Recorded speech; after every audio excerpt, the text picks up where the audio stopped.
খালি মুসলমানের খাতায় নাম লিখে রেখেছি, কিন্তু মুসলমান হয়ে আমার যতটুকু কর্তব্য, আমার যতটুকু করণীয়, আমি ততটুকু করি না।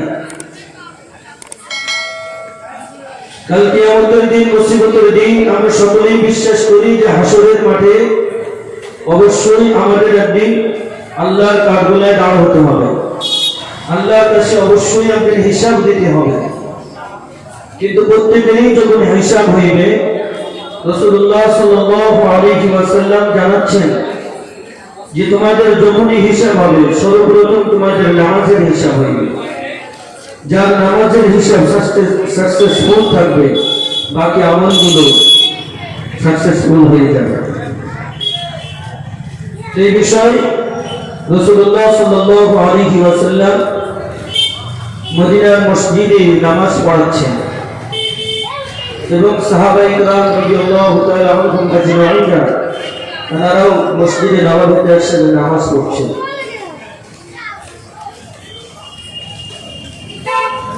দিন দুনিয়ার বাদশা হাবিবুল্লাহ জনাব মুহাম্মদ রাসূলুল্লাহ সাল্লাল্লাহু আলাইহি ওয়াসাল্লাম নবী আমার মদিনার মসজিদে ইমামতি করছেন, মদিনার মসজিদে নামাজ পড়াচ্ছেন। সেই নামাজের জামাতে হযরত আবু হুরায়রা রাদিয়াল্লাহু তাআলা আনহু তিনি সেই জামাতেও হাজির ছিলেন। একসাথে নবী আমার আবু হুরায়রা দুজনা সকলে একসাথে নামাজ পড়ছেন। এমন অবস্থায় আবু হুরায়রা রাদিয়াল্লাহু তাআলা আনহু তিনি হাদিসটি বর্ণনা করেছেন। মিশকাত শরীফের হাদিস ঘটনারূপে আপনাদের সম্মুখে স্থাপন করছি। হযরত আবু হুরায়রা রাদিয়াল্লাহু তাআলা আনহু তিনি বলছেন, আমি সুন্নাত নফল পড়ে নিয়ে আমি মসজিদ থেকে একটু আগে বার হলাম।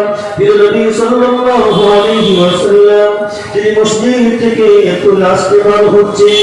এমন অবস্থায় বার হয়ে দেখি মসজিদে নববীর বাইরে ওই মসজিদের পাশে একজন মহিলা, তিনি অনেক দুঃখ বেদনা নিয়ে দাঁড়িয়ে আছেন।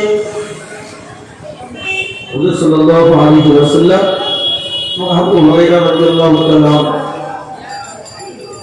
একসাথে নামাজ হচ্ছে, কিন্তু আবু হুরায়রা রাদিয়াল্লাহু তাআলা কোন হাদিস বর্ণনা করেছেন, সেখান থেকে এই হাদিসটি বর্ণনা হয়েছে যে আমরা একসাথে মসজিদে নামাজ জামাতে নামাজ পড়েছি এবং নামাজ পড়ে যখন আমি বার হয়েছি, বার হয়ে দেখছি একটা মহিলা মসজিদের বাইরে অনেক দুঃখ বেদনা নিয়ে তিনি দাঁড়িয়ে আছেন।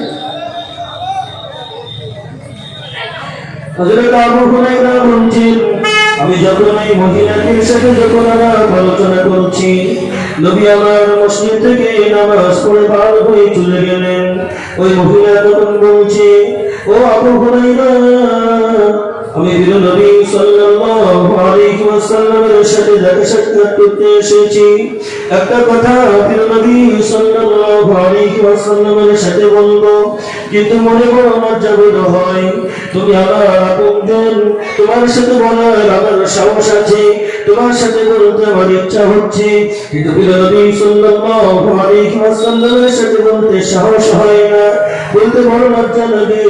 ও আবু হুরায়রা, তবে তুমি অনেক হাদিস জানো, তুমি অনেক শিক্ষিত।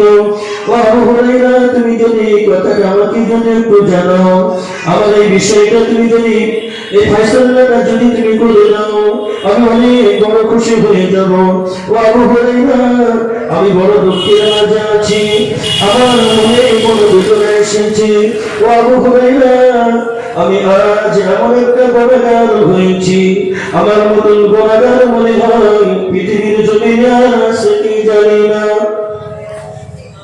ওই মহিলাটা বলছেন যে আমার মতন গুনাহগার মনে হয় এই পৃথিবীর জমিনে আর আছে কি জানি না। তখন আবু হুরায়রা রাদিয়াল্লাহু তাআলা জিজ্ঞাসা করলেন, কি হয়েছে মা, তোমার কথাটা তুমি বলো। আমি সংক্ষেপে মূল বক্তব্যটা তিনি বলছেন,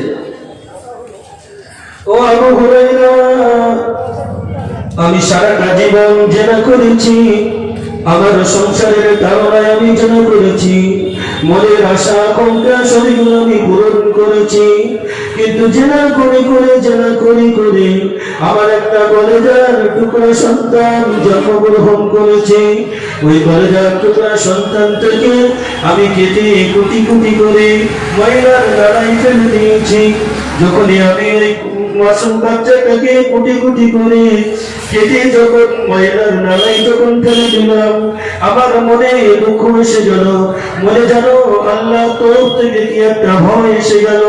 মনে যখন আমার ভয় এসেছে যে আমি আজ আমার গর্ভ থেকে এই ছোট্ট মাসুম বাচ্চাটা জন্মগ্রহণ করেছে, তাকে আমি কুটি করে কেটে ময়লার নালায় ফেলে দিলাম। ওই মাসুম বাচ্চাটা দুনিয়ার থেকে বিদায় নিল। কিন্তু আজ আমার বয়স অনেক হয়েছে, যতই বয়স হোক না কেন আমাকেও এই দুনিয়া থেকে একদিন বিদায় নিতে হবে। অতএব আমি যদি বিদায় নেই, মালিক বলে একজন অবশ্যই আছে, সেই মালিকের কাছে আমাকে অবশ্যই হিসাব দিতে হবে। এই মাসুম বাচ্চাটাকে আমি কতল করলাম, এই কতল করার কারণে এই মাসুম বাচ্চার জন্য জবাবদিহি হতে হবে। ওই মা তখন কাঁদতে যে দেখি আল্লাহ আমাকে ক্ষমা করে কিনা, রাসূলের দরবারে যে আমি একটু জানিয়ে দেখি। রাসূলুল্লাহ সাল্লাল্লাহু আলাইহি ওয়াসাল্লাম তার সাথে আল্লাহর সাথে বড় একটা সম্পর্ক আছে। তিনি যদি বলেন যে না তোমাকে আল্লাহ ক্ষমা করবে, তিনি যদি আমার জন্য আল্লাহর কাছে দোয়া চাই, বেশক রব্বুল আলামিন আমাকে ক্ষমা করে দেবেন। ওই মহিলাটার মনে তখন বিশ্বাস এসে গেল যে আল্লাহ যদি চায়, যদি মুহাম্মদ যদি আমার জন্য দোয়া করে যায়, আর মুহাম্মদের সাথে আল্লাহর সাথে ডাইরেক্ট কথোপকথন হয়, সে হচ্ছে দিন দুনিয়ার বাদশা। সে যদি একবার জানিয়ে দেয় যে আল্লাহ তোমাকে ক্ষমা করবে, ক্ষমার জন্য রাস্তা আছে, তাহলে অবশ্যই আমি ছাড় হয়ে যাব। ওই মহিলাটা তখন কাঁদতে আবু হুরায়রার কাছে বর্ণনা দিল। হযরত আবু হুরায়রা শোনার পরে হযরত আবু হুরায়রা রাদিয়াল্লাহু তাআলা আনহু বললেন, তুমি দূর হয়ে যাও এখান থেকে, মদিনার জমিনে তোমার মতন এইরকম গুনাহগার বান্দী আর আছে কি আমি জানি না। তুমি যে গুনাহ করেছো, একটা সারাটা জীবন তুমি জেনা করেছো। যে ব্যক্তি জেনা করে তার অন্তরে ঈমান থাকে না, তার ভিতর থেকে তার অন্তর থেকে ঈমান চলে যায়।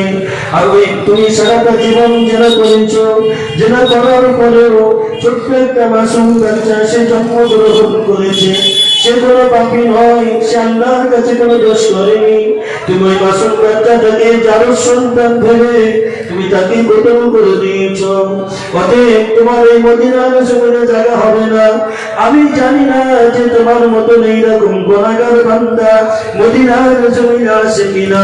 অতএব তুমি দূর হয়ে যাও এখান থেকে, তোমার মতন এইরকম মহিলা এই মদিনার জমিনে জায়গা হবে না। তোমাকে আল্লাহ পাক রব্বুল আলামিন ক্ষমা করবে না। তোমার মতো এইরকম নিষ্ঠুর আম্মাজান পৃথিবীতে আর আছে কি আমি জানি না। আবু হুরায়রা বড় রেগে গেলেন। তিনি রাগান্বিত হয়ে তিনি বলছে, দূর হয়ে যাও এখান থেকে, তোমার মতো এইরকম নিষ্ঠুর মা পৃথিবীতে আর আছে কি আমি জানি না। আর তোমার মতো এইরকম গুনাহগার বান্দা যে মদিনাতে আছে আমি এতদিন জানিনি। অতএব তুমি মদিনার জমিন থেকে তুমি বিদায় নাও, মদিনার জমিনে তোমাকে জায়গা হবে না। এই কথা বলার পরে আম্মাজান বড় দুঃখ নিয়ে ফিরে যায়। বুকের ভিতরে কাঁদতে আবু হুরায়রার কাছ থেকে ফিরে চলে গেলেন। হযরত আবু হুরায়রা সঙ্গে সঙ্গে মনে একটা খটকা লেগে গিয়েছে, মনে একটা সন্দেহ হয়েছে যে দিন দুনিয়ার বাদশা হাবিবুল্লাহ জনাবে মুহাম্মদুর রাসূলুল্লাহ সাল্লাল্লাহু আলাইহি ওয়াসাল্লাম তিনি তো দুনিয়াতে এখনো বেঁচে আছেন। অতএব মাশওয়ারা করার জন্য, অতএব যে কোনো কথার জন্য হুজুর সাল্লাল্লাহু আলাইহি ওয়াসাল্লামের সাথে আলোচনা করতে হবে। যাই দেখি প্রিয় নবীর দরবারে চলে যাই, কিছু আলোচনা করি। প্রিয় নবী সাল্লাল্লাহু আলাইহি ওয়াসাল্লামের কাছে যখনই এই বর্ণনা শোনান, নবী আমার দিন দুনিয়ার বাদশাহ তিনি তার আবু হুরায়রাকে লাশ করে দিলেন, বড় আনন্দিত ভাবে বললেন, ও আবু হুরায়রা, তুমি কি জানো না, তুমি কি জানো না এর থেকেও বেশি গুনাহগার এই পৃথিবীর জমিনে, এই মদিনার জমিনে তোমার সামনে ভরে। আবু হুরায়রা এদিকে ওই মহিলাকে লাশ করে তার সামনে থেকে তাড়িয়ে দিল যে তোমাকে আল্লাহ ক্ষমা করবেন না, তোমাকে মদিনার জমিনে জায়গা হবে না।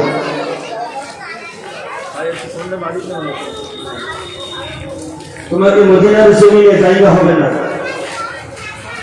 তারপরে মনে জেগে গেল যে যাই হুজুর সাল্লাল্লাহু আলাইহি ওয়াসাল্লামের সাথে একটু পরামর্শ করে আলোচনা করি।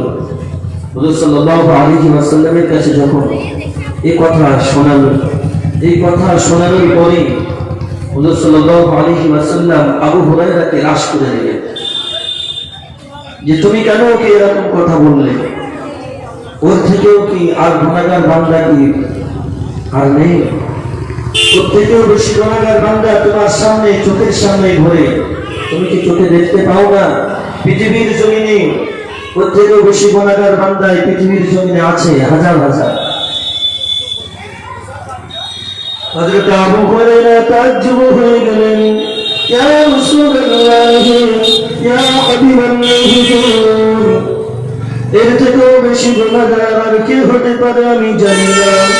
ইয়া রাসূলুল্লাহ, ইয়া হাবিবাল্লাহ, হুজুর এর থেকেও চরম গুনাহগার আর কোন বান্দা হতে পারে আমি তো জানি না। ইয়া রাসূলুল্লাহ, ইয়া হাবিবাল্লাহ, হুজুর আপনি একটু বলে দিন।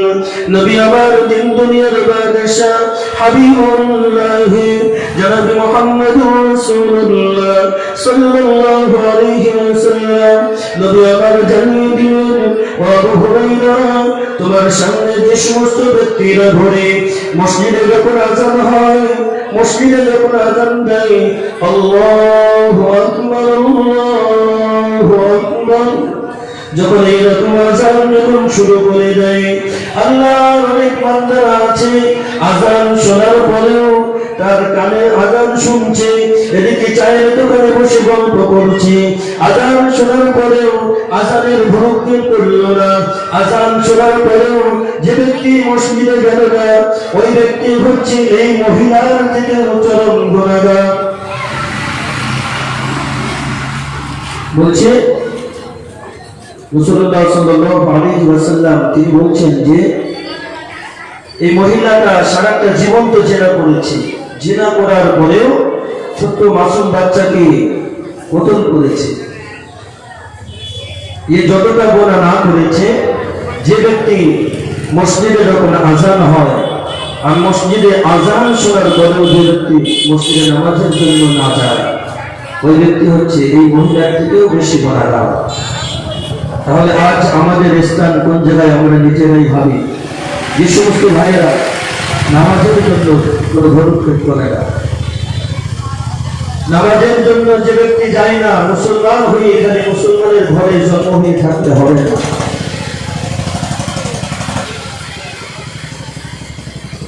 নবী আমার দিন দুনিয়ার বাদশাহ হাবিবুল্লাহ জনাব মুহাম্মদুর রাসূলুল্লাহ সাল্লাল্লাহু আলাইহি ওয়াসাল্লাম তিনি সাহাবাদেরকে নিয়ে এক জায়গায় বসে যখন মজলিস করছেন, সাহাবাদেরকে নিয়ে আলাপ আলোচনা করছেন, তখন সাহাবারা নবী নবী সাল্লাল্লাহু আলাইহি ওয়াসাল্লামের কাছে প্রশ্ন করলেন, ইয়া রাসূলুল্লাহ, ইয়া হাবিবাল্লাহ, হুজুর আমাদের অন্তরে ঈমান আছে কিনা আমরা কেমন ভাবে বুঝবো? নবী আমার দিন দুনিয়ার বাদশাহ হাবিবুল্লাহ জনাব মুহাম্মদুর রাসূলুল্লাহ সাল্লাল্লাহু আলাইহি ওয়াসাল্লাম তিনি বলছেন, ও আমার সাহাবারা, তোমরা জেনে নাও, শুনে নাও, যখন মসজিদে আযান হয় ওই ব্যক্তি মসজিদে নামাজ পড়তে চলে যায়।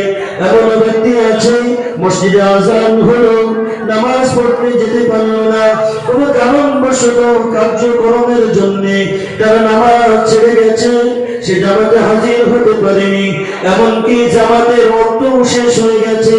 ওই জোহরে যেমন জোহরের রক্ত, আমি জোহরের নামাজ পড়তে পারিনি, আমার জোহরের রক্ত শেষ হয়ে গেছে, আসরের রক্ত এসে গেছে, আসরের টাইমে আসরের নামাজ পড়েছি, কি আসরের নামাজ পড়ার আগে আমি আমার কাজা নামাজটা আদায় করে নিয়েছি, এমনকি আমার জোহর আসর কাজা হয়ে গেছে, আমি মাগরিবের নামাজের পরে আমি ওই জোহর আসরের কাজা নামাজ আদায় করে নিয়েছি।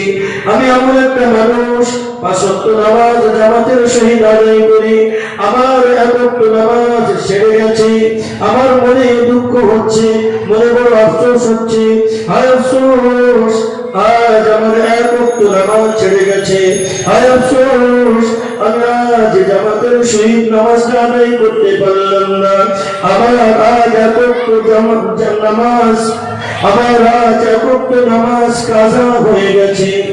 আমি কি বলবো? মনে সে অন্তরে যে দুঃখ বেদনা আল্লাহর কাছে তওবা করে পরক্ষণে সে কাজা নামাজ আদায় করে, ওই ব্যক্তিটি হচ্ছে ইমানদার ব্যক্তি, ওটাই হচ্ছে তার মুমিনের লক্ষণ। একটু জোরে বলুন সুবহানাল্লাহ। রাসূলুল্লাহ বলছে যার 1 ওয়াক্ত নামাজ ছেড়ে গেছে, কাজা হয়ে গেছে, তার মনে দুঃখ হচ্ছে, কোনো কারণবশত, বিশেষ কারণবশত, কার্যক্রমের জন্য সে নামাজ পড়তে পারেনি, তার মনে দুঃখ হচ্ছে যে হায় আল্লাহ আমার নামাজটা আজ ছেড়ে গেছে, আমি নামাজ আদায় করতে পারিনি। তারপর পরেই মাগরিবের নামাজ আদায় করলো, ইশার নামাজ আদায় করলো, জোহরের নামাজ আদায় করার পরে কাজা নামাজ সে আদায় করে নিল, ওই ব্যক্তি হচ্ছে মুমিন ব্যক্তি।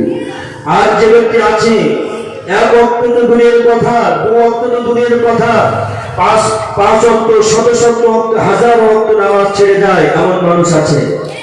আমার অনেক যুবক ভাইরা আছে, অনেক যুবক ভাইরা আছে, তাদের বয়স দেখা যায় 30, 35, 40 বছর বয়স হয়ে গেছে, এখনো মনে হয় 1 ওয়াক্ত নামাজ তার জীবনে সে ভালোভাবে আদায় করে। কি আছে কিনা বলুন? আছে তো নাকি? আবার এমন ভাই আছে, যুবক ভাইরা 30-40 বছর বয়স হয়ে গেছে, এখনো জীবনের ভিতরে এই 30 বছর, 35 বছর, 40 বছরের ভিতরে সে এখনো পর্যন্ত 1 ওয়াক্ত নামাজ ভালোভাবে মনের তৃপ্তিভাবে, মনের সাথে, অন্তরের সাথে সে আদায় করতে পারে। অনেক মানুষ আছে জুমার দিনে জুমার নামাজ খালি, সপ্তাহের দিন আজ শুক্রবার আমি যদি মসজিদে নামাজ না পড়তে যাই, আজ মানুষ কি বলবে? সে মানুষকে দেখানোর জন্য আমি মসজিদে চলে যাই জুমার দিন, কোন রকমে 2 রাকাত জুমার নামাজ পড়লাম, মুরগির মতো খুঁটে দিয়ে পার হয়ে গেলাম। এটা হচ্ছে মুমিনের লক্ষণ নয়। নবী আমার দিন দুনিয়ার বাদশাহ হাবিবুল্লাহ জনাব মুহাম্মদুর রাসূলুল্লাহ সাল্লাল্লাহু আলাইহি ওয়াসাল্লাম বলেছেন, ও আমার সাহাবারা, তোমরা যখন নামাজ আদায় করবে, মসজিদের ভিতরে নামাজ আদায় করতে গেছো, নামাজ আদায় করার ভিতরে তোমার মনে বড় তৃপ্তি পাচ্ছে, মনে শান্তি হচ্ছে, মনে হচ্ছে আমি নামাজ পড়ে নামাজটা আমি ভালোভাবে খুশু খুজুর সাথে আদায় করব।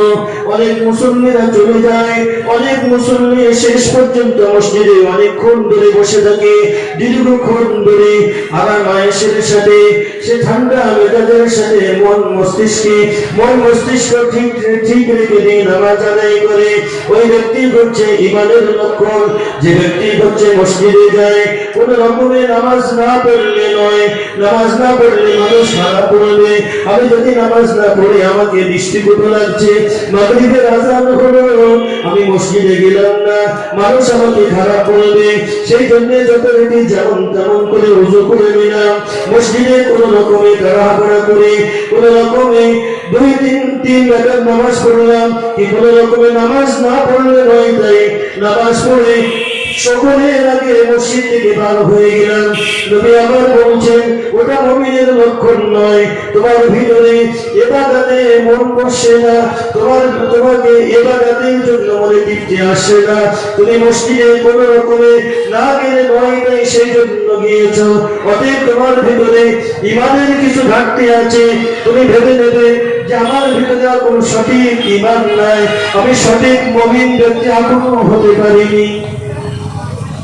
সাহাবাদেরকে বলছি, যখনই ভাবে যে আমার নামাজ পড়তে ভালো লাগছে না, মসজিদে আছি আর হতে পারলে বাঁচি, সকলের আগে যে সমস্ত মানুষেরা মসজিদ থেকে বার হয়ে যায়, বলছে ওটা হচ্ছে মুমিনের লক্ষণ নয়, ওটা হচ্ছে লোক দেখানো নামাজ। তখনই তুমি ভাববে যে আমার ভেতরে এমন কিছু ঘাটতি আছে। অতএব আমাদেরকে সতর্ক হতে হবে, আমরা প্রত্যেকেই দুনিয়ার থেকে বিদায় নেব। রব্বুল আলামিন তিনি কালামুল শরীফের ভিতরে জানিয়ে দিলেন, লা তাকুনতু মিন রাহমাতিল্লাহ ইন্নাল্লাহা ইয়াগফিরুয যুনুবা জামিআ ইন্নাহু হুয়াল গফুরুর রাহিম। রব্বুল আলামিন তিনি বলছেন যে তোমরা যদি তোমাদের নফসের উপরে গুনাহ করে ফেলে থাকো, পাহাড় পরিমাণে যদি গুনাহ করে ফেলে থাকো, তোমরা চরম গুনাহ করে ফেলেছো, তবুও তোমরা আমার রহমত হইতে বঞ্চিত হইও না। মানুষ উদাহরণস্বরূপ বুঝতে পারবে যে যেমন আমাদের চোখে যদি কোনো ছোট্ট একটা পাথর পড়ে, চোখে যেদিন ছোট্ট একটা পাথর পড়ে, ওই পাথরটা যদি চোখের এই মনির কাছে থাকে, তখন কিন্তু মনে হয় দুনিয়াটা যেন একটা হাফ অন্ধকার হয়ে আছে, হাফ দুনিয়া দেখা যাচ্ছে, দুনিয়াটা হাফ অন্ধকার আছে। এবং সামনে দেখা যায় যখন চোখ পরিষ্কার থাকে, দূর থেকে দেখা যায় বহুত বড় পাহাড়, বিশাল পাহাড়টা আমি দেখতে পাচ্ছি, দুনিয়াটা সমস্ত সবকিছু আমি দেখতে পাচ্ছি। তাই দুনিয়াটা হচ্ছে এইরকম। এখন আমাদের চোখের সামনে যেটা আছে, যেটা আমরা চোখে দেখতে পাচ্ছি, এটা হচ্ছে দুনিয়া। দুনিয়াটা ছোট্ট ক্ষুদ্র একটা পাথরের মতো, ওই পাথরটা এখন চোখের মনির কাছে আছে, তা ওই জন্য মনে হচ্ছে এটাই সব থেকে বড় জিনিস, এই দুনিয়াটা বিশাল বড়, এই দুনিয়াটা সব থেকে মেন জিনিস, এই দুনিয়াটাই আমার আগে চালাতে হবে। দূর থেকে বড় পাহাড় দেখা যায়, ওই পাহাড়টা হচ্ছে আখিরাত। আপনার যখন মৌত এসে যাবে, মৌতের পরের জিন্দেগিটা হচ্ছে, ওটা হচ্ছে বড় পাহাড়। যখন মানে চোখ যে পরিষ্কার আছে, ওই পরিষ্কার চোখ থেকে দেখা যায় বড় পাহাড়।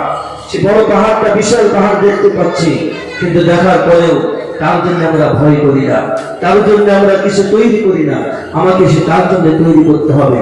ক্ষুদ্র পাথর আমার চোখে লেগে আছে বলে ওই ক্ষুদ্র পাথরটা আমি বড় মনে করে আজ আখিরাতটা বরবাদ করে দিলাম। ওগো আল্লাহর বান্দারা, আর কতদিন গোনার পথে চলবে, আর কতদিন নশার পথে চলবে? নবী আমার দিন দুনিয়ার বাদশা হাবিবুল্লাহ জনাব মুহাম্মদ রাসূলুল্লাহ সাল্লাল্লাহু আলাইহি ওয়াসাল্লাম এই নামাজ মানুষকে বোঝানোর জন্য, এই কালেমা মানুষকে পৌঁছানোর জন্য, এই মানুষকে সৎ পথ দেখানোর জন্য তিনি তাইফের ময়দানে চলে গেলেন। তার পাশীরা তাকে এত কষ্ট দিয়েছে, এত পরিমাণে তার পাথর মেরেছে, যুবকদের টেনে নিয়ে দিয়েছে, তারা ইসলাম গ্রহণ করেনি। ইসলাম গ্রহণ করার দূরের কথা, তারা মুসলমান হওয়ার দূরের কথা, তারা প্রিয় নবীকে বঞ্চিত করে পাঠিয়ে দিলেন। দূর হয়ে যাও এখান থেকে, তোমার কলেমা আমরা পড়ব না। রব্বুল আলামিন মনে হয় নবী রূপে পাঠানোর জন্য কোনো মানুষ আর পায়নি, নবী রূপে মুহাম্মদকে পাঠিয়েছে। নবী রূপে মনে হয় আল্লাহ আর কোনো মানুষকে পায়নি। তুমি নবী নয়, তোমার কলেমা পড়া যাবে না, তুমি আমাদের এই শহর থেকে বিদায় নাও, আমাদের এই তাইফের ময়দান থেকে চলে যাও। তাইফ শহর থেকে তাড়িয়ে দিল, নবী সাল্লাল্লাহু আলাইহি ওয়াসাল্লামকে বঞ্চিত করলো, আবার যুবক ছেলেদেরকে নিয়ে দিল। ওই সমস্ত যুবক ছেলেরা যে নবীর গায়ে কেউ পাথর মেরেছে, কেউ কাপড় মেরেছে, কেউ দুধু দিয়ে শান্ত হয়েছে। নবীর গায়ে সারাটা গায়ে পাথরের আঘাতে জুব্বা মোবারক লাল লাল হয়ে গেছে, শরীরের রক্ত ঝরে, পায়ে রক্তের জোতা বেড়ে গেছে। নবী আমার বেহুশ হয়ে পড়ে গেছে। প্রিয় নবী সাল্লাল্লাহু আলাইহি ওয়াসাল্লাম তার জীবনকে বাজি রেখে দিয়ে মানুষকে আজ এই ইসলামকে জিন্দা রেখে এই দিনকে তাম পৃথিবীতে ছড়িয়ে দিয়ে মানুষকে সঠিক পথটা দেখিয়ে তিনি আমাদের থেকে পরোটা নিয়েছেন। আর আজ আমরা সহজে মুসলমানের ঘরে জন্ম হয়ে সেখানে নবী সাল্লাল্লাহু আলাইহি ওয়াসাল্লামের সুন্নাতগুলি চুরমার করে দেই, আল্লাহর হুকুমগুলি শেষ করে দিচ্ছি। আল্লাহর হুকুমটা আমরা শেষ করে দিচ্ছি। রব্বুল আলামিন আবার বলছেন, ইয়া আইয়ুহাল ইনসানু মা গররাকা বিরাব্বিকাল কারীম। ওই আল্লাহর বান্দারা, তোমাদের কিসের ধোকায় ফেলেছে? তোমরা কার ধোকায়, কোন বস্তুর ধোকায় পড়ে আছো যে আজ সেই কার ধোকায় পড়ে তোমরা আল্লাহর হুকুমের অমান্য করছো, আল্লাহর হুকুম লঙ্ঘন করছো?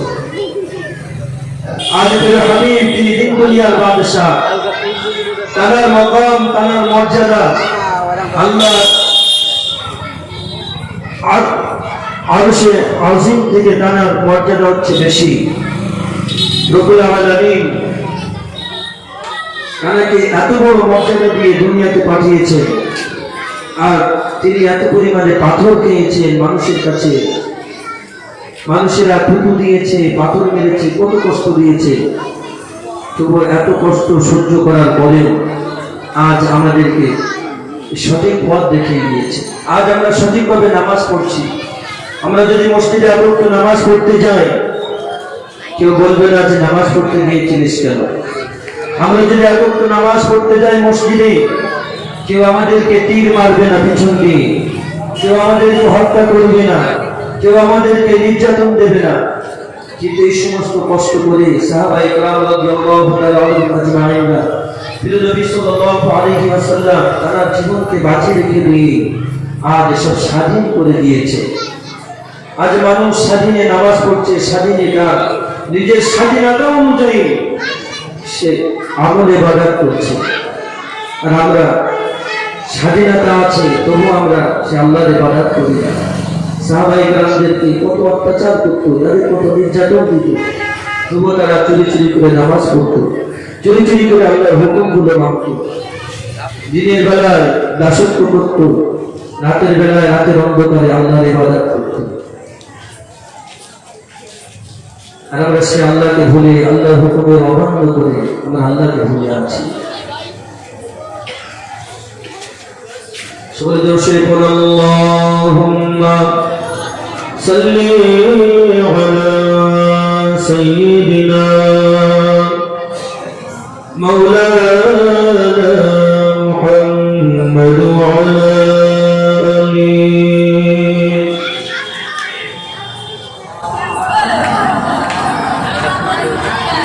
নবী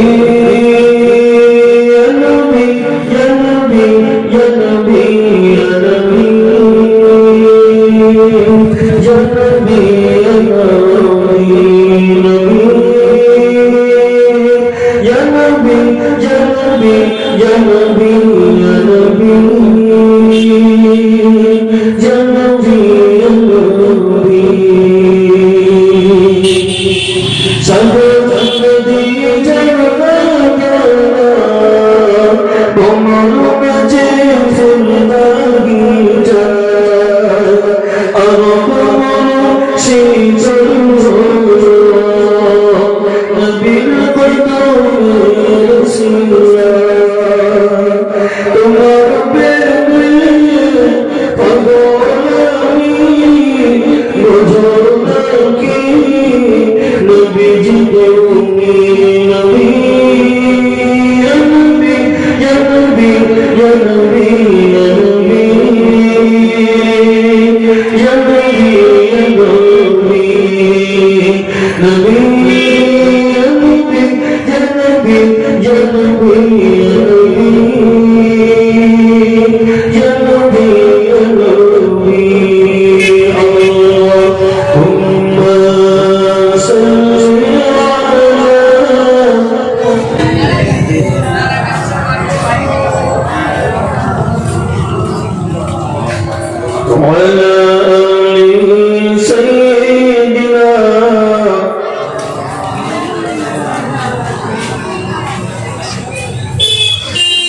আল্লাহর হুকুমের বাইরে কেউ যেতে পারবে না।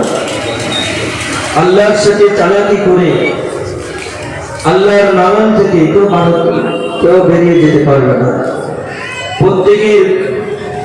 প্রত্যেকের জান তার কবজায় আছে। সে যখনই ইচ্ছা করবে তখনই যে কোনো মুহূর্তে প্রত্যেকেরই নিয়ে চলে যাবে। কিন্তু সে আসমানি কিতাব দলিল সহ আমাদেরকে পাঠিয়ে দিয়েছে। দলিল বলতে বান্দা তুমি কোন পথে কিভাবে চলবে, তোমার চলার জন্য সঠিক পথ স্বরূপ দলিল স্বরূপ কালামুল শরীফ পাঠিয়ে দিয়েছে। যেমন আমরা যদি বাড়ি করি, ঘর বাড়ি করি, বাসঘর করি, ওই জমিনের যদি দলিল না থাকে ওই ঘরে আমাদের বাস করা হয় না, অস্তিত্ব থাকে না। তো সেই অস্তিত্ব বানানোর জন্য, সঠিক পথে চলার জন্য দলিল শরীফ কালামুল শরীফ পাঠিয়ে দিয়েছে। সেই কালামুল শরীফের ভিতরে মহান রব্বুল আলামিন বলছেন, ওয়া'বুদুল্লাহা ওয়া লা তুশরিকু বিহি শাইআন ওয়া বিল ওয়ালিদাইনি ইহসানা। আল্লাহ বলছেন, ও আমার বান্দারা, তোমরা আমার সাথে শরীক করো না। আল্লাহর সাথে শরীক করতে নিষেধ করছি যে তোমরা আমার সাথে শরীক করো না। আমি এক আল্লাহ, তোমরা আমাকে মানো। ওয়া লা তুশরিকু বিহি শাইআন ওয়া বিল ওয়ালিদাইনি ইহসানা। ওয়া বিল ওয়ালিদাইন বলতে পিতামাতাকে বোঝায়। তোমরা আমার সাথে শরীক করো না এবং তোমরা তোমাদের পিতামাতাদের সাথে সদ্ব্যবহার করো, পিতামাতাদের সাথে ইহসান করো, পিতামাতাদেরকে মর্যাদা দাও। সেই পিতামাতাদের সাথে সদ্ব্যবহার করতে বলছি। ওয়া'বুদুল্লাহা ওয়া লা তুশরিকু বিহি ওয়া বিল ওয়ালিদাইনি ইহসানা। প্রথম কথা তো পিতামাতাকে ইহসান করতে হবে, আল্লাহর সাথে শরীক করলে হবে না। তারপরে আবার সন্তানের জন্য পিতামাতার করণীয় সম্পর্কে রব্বুল আলামিন কালামুল শরীফের 13 পারায় 19 সাফায় রব্বুল আলামিন তিনি জানিয়ে দিলেন, রব্বানা ইগফিরলি ওয়া লিওয়ালিদাইয়া ওয়া লিল মুমিনিনা ইয়াওমা ইয়াকুমুল হিসাব। ওগোর বান্দারা, তোমাদের যখন সন্তান জন্মগ্রহণ করে, তোমাদের ঘরে যখন ছোট্ট মাসুম বাচ্চা তোমাদের ঘরে যখন জন্মগ্রহণ করে, ওই মাসুম বাচ্চা যখন কথা বলতে শিখবে, যখন তার জবান ফুটবে, ও আমার বান্দারা, ওই মাসুম বাচ্চাদেরকে তোমরা প্রথম থেকেই শিক্ষা দাও।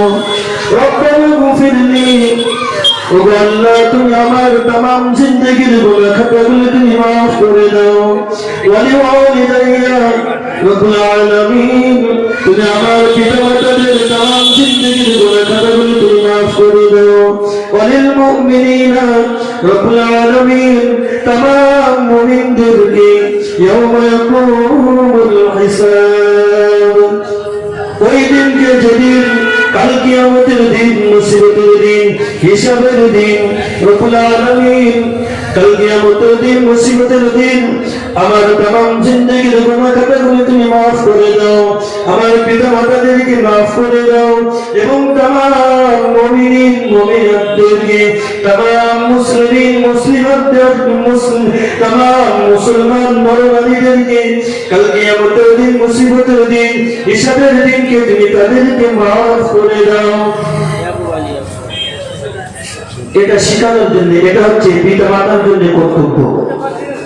রব্বুল আলামিন যেমন ঘোষণা করেছে যে তোমরা আমাকে শরীক করো না এবং তোমার পিতা মাতাদের সাথে সদ্ব্যবহার করো, ওয়া বিল ওয়ালিদাইনি ইহসানা।